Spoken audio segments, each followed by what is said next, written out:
नमस्कार, news circle में आपका स्वागत है। मैं हूं योगेश मिश्रा। देश में इन दिनों वन नेशन वन इलेक्शन पे चर्चा शुरू हो गई है।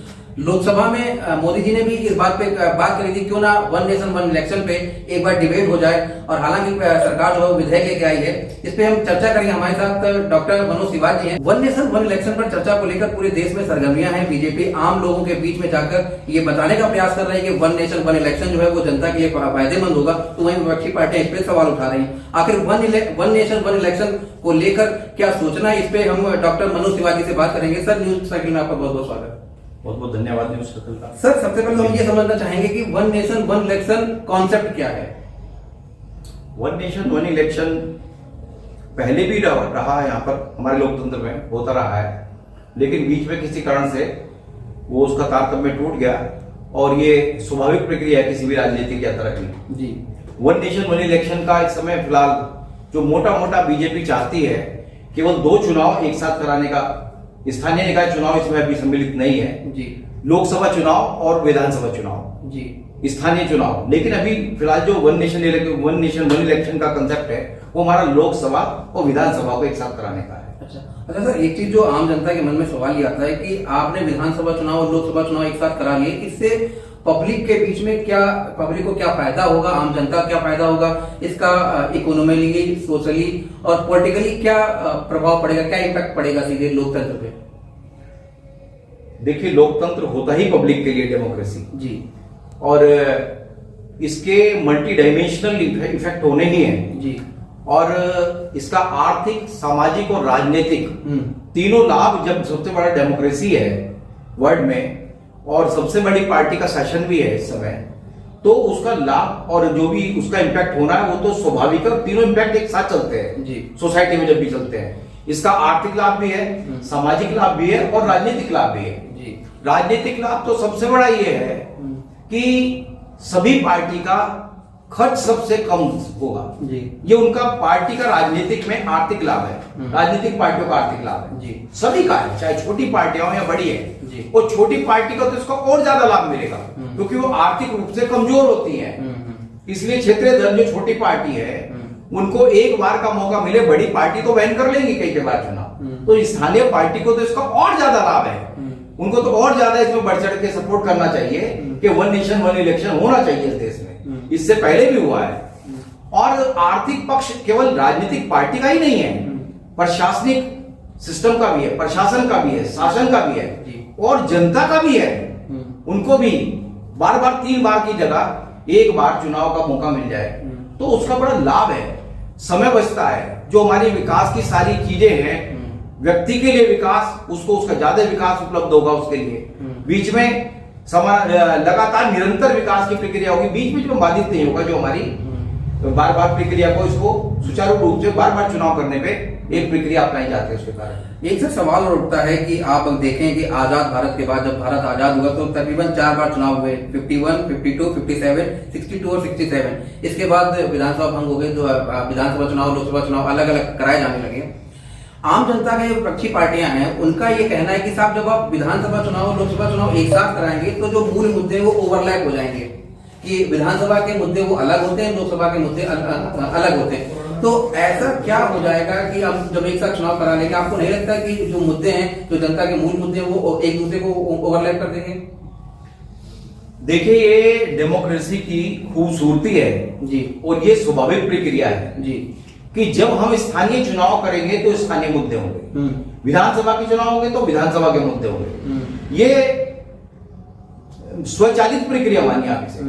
यदि चुनाव एक होगा तो मुद्दे ऑटोमेटिक जनता की ओर से भी क्लब हो जाएंगे। चाहे अगर विधानसभा और लोकसभा का चुनाव एक साथ होगा तो दोनों मुद्दे एक साथ हो जाएंगे, जबकि वर्तमान में भी अलग अलग होते हुए बहुत सारे मुद्दे अब भी क्लब रहते हैं, क्योंकि कई जगह विधानसभा के चुनाव में किसी क्षेत्र की प्रायोरिटी पे कोई सा मुद्दा ज्यादा महत्वपूर्ण है, लेकिन लोकसभा में वो दूसरा मुद्दा महत्वपूर्ण है। वो लोकसभा में भी उसी मुद्दे को आगे रख के लड़ते हैं जो उनका प्रायोरिटी में है, जिससे उन्हें ज्यादा वोट मिल सकता है, जो पब्लिक के लिए ज्यादा उपयोगी है। तो क्षेत्रीय स्तर पे भी हमारे यहाँ बड़ा ही डाइवर्सिटी है, पूरी कंट्री के ज्योग्राफी में भी, और इकोनॉमिक क्लास भी हमारे यहाँ 7 हैं।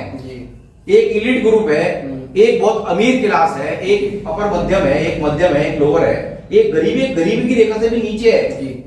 जिसको भाजपा ने कुछ घटाया है, बीपीएल जिसको बोलते हैं, जिसको बीपीएल कहते हैं। आईएमएफ की रिपोर्ट है कि हमने करीब 15 करोड़ से ऊपर लोगों को गरीबी की रेखा से ऊपर लाए हैं, 15 से 18 करोड़ के आसपास। तो मेरा ये कहना है कि मुद्दे स्वाभाविक रूप से जैसे ही चुनाव एक होगा तो मुद्दे भी वहां पे आके संकलित हो जाएंगे अपने आप एक, और उनकी प्रायोरिटी भी ऑटोमेटिक, ये स्वचालित प्रक्रिया अपने आप तय हो जाएगी। अच्छा, दूसरा विपक्षी दलों का ये कहना है कि वो ये कहते हैं कि हम जब जनता का जो मूड होता है वो लोकसभा चुनाव में अलग होता है, विधानसभा चुनाव में अलग होता है, निकाय चुनाव में अलग होता है। तो जनता का मूड एक साथ क्लब कैसे हो जाएगा कि वो आदमी जब एक टेबल पे जाएगा तो वो नहीं लगता कंफ्यूज की स्थिति बन जाएगी उसके लिए? नहीं, ऐसा कुछ नहीं है। ये तो देखिए दो तरह का है। कोई भी मुद्दा है, यदि हमें विरोध करना है तो हम उसकी नेगेटिविटी देखेंगे, समर्थन करना है तो उसकी पॉजिटिविटी भी देखेंगे, और यदि सरकार है तो उसकी नेगेटिविटी और पॉजिटिविटी दोनों देखती है। और जो सत्ताधारी पार्टी चाह रही है, इसमें जो लोग विरोधी हैं, जिनको विरोध करना ही करना है, वो तो नेगेटिविटी देखेगा। अन्यथा कोई भी व्यक्ति इसका विरोध में इसलिए नहीं है कि ये हानिकारक तो किसी के लिए भी है ही नहीं, चाहे जनता हो, चाहे शासन हो, चाहे प्रशासन हो, और चाहे राजनीतिक दल हो। मैंने आपको बार बार, इससे पहले मैंने आपको बताया था कि जो स्थानीय दल हैं उनको तो इसका सबसे ज्यादा लाभ होने वाला है। उनकी आर्थिक सामर्थ्य कम है, वो एक बार ही करेंगे, उनका तो खर्चा बचेगा, वो वहन नहीं कर सकते बार बार के चुनाव। इस तरीके से यदि हम देखें, डोनेशन भी देखें, पार्टी का जो चंदा देखें जो जनता के द्वारा प्राप्त होता है, वो भी छोटी पार्टी को कम मिलता है। तो इसलिए छोटे पार्टी को तो इसका जोर तोड़ तरीके से समर्थन करना चाहिए। अच्छा, दूसरा एक सवाल और आता है कि मान लीजिए किसी विधानसभा में अभी 2-3 साल का टेन्योर अभी है उनका, और आपने वन नेशन वन इलेक्शन ला दिया, आपको वो विधानसभा भंग करनी पड़ेगी। उस स्थिति में क्या टेक्निकल प्रॉब्लम आएगी? देखिए, इसीलिए भी ये तुरंत तो पास हुआ नहीं है, इस पे ये चर्चा का विषय है जी। और जो कोई भी आप परिवर्तन करोगे किसी भी नए कानून के लिए, तो जो उसमें बाधाएं आती है धीरे धीरे दूर भी की जाती हैं जी। इसके लिए हमारे बहुत सारे जो विधिक राय है जी, और सारी, इसीलिए ये जो बिल है हमारा फिलहाल जॉइंट पार्लियामेंट्री कमेटी में, उसमें सभी पार्टी का समावेश है। पूरा डेमोक्रेटिक सिस्टम जो है वो इसमें इंक्लूड है। ये सारे विषय सबके हैं, सत्ताधारी पार्टी के नहीं है, पूरी डेमोक्रेसी के हैं। तो समाधान भी चर्चा करके सब निकल आएंगे, ऐसा नहीं है समाधान नहीं निकलेगा। और जो भी इसमें विधिक राय के द्वारा या सब जो इसके विशेषज्ञ उनके द्वारा जो भी समाधान निकलेगा और लोकतंत्र के हित में होगा, वो सब लागू हो जाएगा। अच्छा, दूसरा एक सब सवाल और आता है कि पिछला जो चुनाव हुआ था उसमें 60,000 करोड़ रुपए खर्च हुए थे, ये डेटा है। आप जब एक साथ चुनाव कराएंगे तो आपका जो डेटा है या कहें आपका जो एक्सपेंडिचर है वो बढ़ जाएगा, आपको 3 तरीके की वीवीपैट लगानी पड़ेगी। तो इन सब संसाधनों को लेके क्या तैयारियां हैं पूरी? नहीं, देखिए, जब तक ये लागू होगा जी, जब तक सरकार इससे संबंधित सारी फेयर चुनाव कराने के लिए, निष्पक्ष चुनाव कराने के लिए आवश्यक सामग्री, सारा व्यवस्था जब तक नहीं जुटाएगी, जब तक तो लागू भी नहीं होगा जी। और इसकी जहां भी आवश्यकता पड़ेगी वो सब उसकी पूरी कर ली जाएगी जी। ये कोई नहीं, तो जहां तक खर्चे का विषय है, एक ही व्यक्ति एक बार में जाता है, उसको केवल 3 वीवीपैट पे बटन दबाना है। वीवीपैट बड़ी है, ना व्यक्ति बड़ा है और ना प्रक्रिया बड़ी है। नहीं, वो विपक्षी दल, लेकिन हाँ, जो लोकसभा का वो हमारे पास जो डाटा है और जो विधानसभा का है, उसका चुनाव को हम फेयर करवा पाए, इसलिए हमको चुनाव आयोग का संभवतः दायरा बढ़ाना पड़ेगा जी। उसमें जो आवश्यकता है उसकी सारी आवश्यकताएं पूरी करनी पड़ेगी, चाहे वो तकनीकी स्तर हो, चाहे वो उसका दायरा बढ़ा के उसमें अन्य लोगों को अधिक लोगों को जोड़ने का। दूसरा आखिरी सवाल आपसे ये है कि जो विपक्षी दल हैं वो सब ये सवाल उठाते हैं कि राजनीति में समय काल परिस्थितियां का विशेष महत्व होता है। एक समय में आपकी राय अलग है, लेकिन कुछ समय बाद आपकी राय बदल जाती है। आप जब वन नेशन वन इलेक्शन की बात करते हैं तो वो 5 साल का टेन्योर पूरा फिक्स हो जाता है। ऐसे में वो ये कह रहे हैं कि जब विधानसभा चुनाव होते हैं, जब निकाय चुनाव होते हैं, तो जनता का जो मूड है वो हमें पता लगता है। अब जब एक साथ चुनाव कर लेंगे तो जनता अपनी बात कहाँ रखेगी? अब जनता को आप वोट तो दे देने का वही 5 साल बाद उसको मौका मिलेगा। तो क्या ये तानाशाही की तौर पे ये स्थिति नहीं बन जाएगी आने वाले दिनों में? देखिए, तानाशाही की स्थिति के तौर पर तो इसलिए नहीं बनेगी कि जो जनता कह रही है उन्हें मौका नहीं मिलेगा सरकार बदलने का जी, सरकार बदलने का। हाँ, वो एक बार अगर 5 साल के लिए सरकार बनाएगी जी, तो अब तो सूचना का युग है, तकनीक का युग है। तो जो कोई भी मुद्दा है वो बहुत कम समय में एकदम तुरंत समाज के सामने आ जाता है। लेकिन आप अगर ये कह रहे हैं मुझे संवैधानिक अधिकार नहीं मिलेगा सरकार बदलने का, तो उनकी भी ऐसा नहीं है कि सिर्फ जनप्रतिनिधि के द्वारा, सरकार के द्वारा ही सारा काम होता है। जनता आज भी दबाव में अपना विरोध दर्ज करके उनको भी भविष्य में राजनीति करनी है, वर्तमान में भी करनी है जी। वो वर्तमान में अपना विरोध दर्ज करके लोकतांत्रिक प्रक्रिया से वो तुरंत उसमें संशोधन करके, जो सत्ताधारी सरकार है वो तानाशाही नहीं है। अगर कोई विषय ऐसे आते हैं तो उसमें तत्कालीन पूरा डेमोक्रेटिक सिस्टम है, इतनी बड़ी संसद है, उसमें सारे विषय रखे जाते हैं और स्थानीय स्तर पर शासन और प्रशासन भी काम करता है उसके समाधान के लिए जी।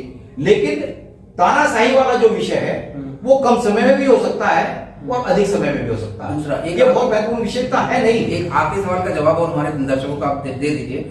वो कहते हैं साहब कि जो क्षेत्रीय दल हैं वो धीरे धीरे आप खत्म कर देंगे, उन्हें आशंका ये है। जरा इस बात को आप जरा दर्शकों को समझाइएगा कि वन नेशन वन इलेक्शन से क्षेत्रीय दलों को कोई नुकसान नहीं होगा। नहीं होगा तो क्यों नहीं होगा? देखिए, क्षेत्रीय दल को नुकसान इसलिए नहीं होगा जी कि पूरे देश में उनको जो एक क्षेत्र में छोटे से में राजनीति करनी होती है, बहुत बड़ा उनका सारी जगह उनको चुनाव लड़ना नहीं होता। बड़ी पार्टियां सारी जगह चुनाव लड़ती है जी। उसको सारी व्यवस्था, भाग दौड़, जो भी चुनाव से संबंधित प्रक्रिया है सब पूरी करनी पड़ती है जी। तो इतना ही काम क्षेत्रीय दल का है, अगर वो क्षेत्रीय स्तर पे कर रहा है, और वही काम बड़ी पार्टी का है। और जब कोई भी राजनीतिक आदमी, व्यक्ति करता है, पार्टी करती है, तो वो ये देखते हैं कौन सा चुनाव कब आ रहा है, कितने समय का है, क्या प्रक्रिया है, उसके हिसाब से ही सारे संशोधन, मॉडिफिकेशन कुछ समय कराता है, कुछ व्यक्ति खुद करता है। और लेकिन इतना जरूर है कि इसका अगर किसी को विरोध ही करना है तो विरोध करने के लिए तो स्वतंत्र है जी। लेकिन कोई आधार ऐसा दिखाई नहीं देता सामाजिक स्तर पर भी। अगर हम सामाजिक स्तर पर देखें तो प्राइमरी एजुकेशन में शिक्षक आजकल बहुत है जो इस प्रक्रिया का हिस्सा होते हैं चुनाव। उसमें भी हमारी जो बहनें हैं, जो हमारी मातृशक्ति है, उसका प्रतिनिधित्व धीरे धीरे बढ़ रहा है, उनकी एजुकेशन बढ़ रही है। तो अगर हम सामाजिक दृष्टि से देखें तो एजुकेशन वाले लोग एजुकेशन छोड़ के लंबे समय लगातार सालों साल इस प्रक्रिया का हिस्सा बन जाते हैं, जिससे हमारी शिक्षा व्यवस्था बाधित होती है।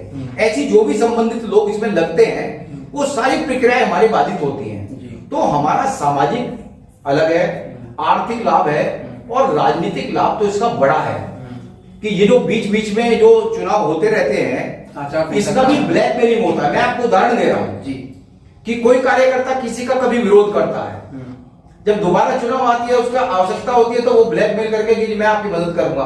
पार्टी अदला बदली करता रहता है, कभी चुनाव में विरोध करता है, दूसरे में समर्थन करना शुरू कर देता है, आपस में एक दूसरे। तो एक स्वस्थ जो हमारा लोकतंत्र है उसके लिए ये एक वास्तव में बाधित प्रक्रिया है। चुनाव यदि एक होगा उसका लाभ होगा। ये जरूरी नहीं है कि हम एक बार चुनाव करा देंगे तो आगे फिर वो बाधित होगा ही नहीं, फिर भी बाधित हो सकता है।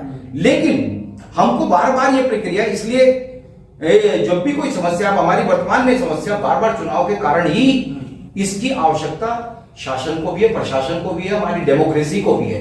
ये बहुत बड़ा डेमोक्रेटिक बदलाव है, हमारी डेमोक्रेसी के लिए जरूरी है। ये डेमोक्रेसी के लिए जरूरी है, किसी पार्टी के लिए नहीं, डेमोक्रेटिक सिस्टम के लिए जरूरी है।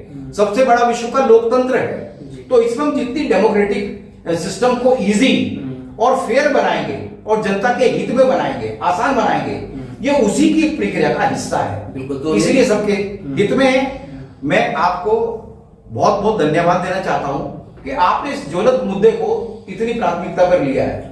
तो निश्चित तौर पर डॉक्टर मनोज तिवारी जी का यही कहना है कि आने वाले दिनों में वन नेशन वन इलेक्शन से देश में एक अमूलचूल परिवर्तन आएगा और लोकतंत्र की खूबसूरती भी बढ़ेगी। फिलहाल अभी के लिए इतना ही। अगले एपिसोड में फिर किसी अमुक अतिथि से मुलाकात करेंगे। तब तक के लिए मुझे दीजिए इजाजत। नमस्कार।